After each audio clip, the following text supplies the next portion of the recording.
Esse programa Melhor em Casa, ele tomou uma proporção, ele tomou um vulto, acho que bem diferenciado. Por quê? Uma equipe unificada, uma equipe que trabalha em conjunto, uma equipe que o pessoal tanto é da equipe de saúde, quanto é da equipe de motorista, quando não tem.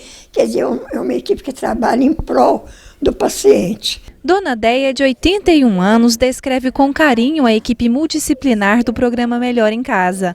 Ela é assistida pelo projeto há 1 ano e sabe bem da importância destes profissionais para lidar com a doença pulmonar obstrutiva crônica que a acomete. Eles me ajudam a não internar, eles me ajudam a superar essa crise de DPOC, porque só quem tem é que sabe.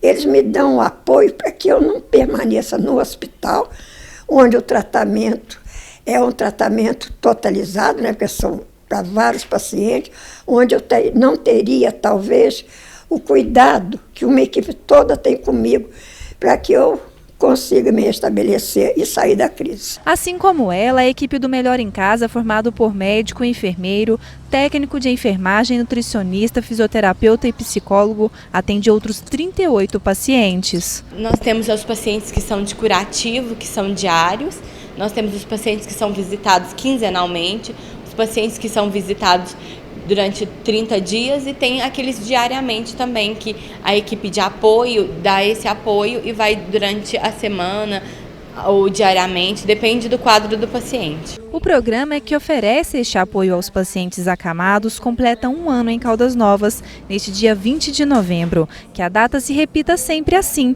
com um balanço positivo como feito pela Dona Deia. Esse trabalho não é só na minha vida, não. Esse trabalho em quem quer continuar vivendo.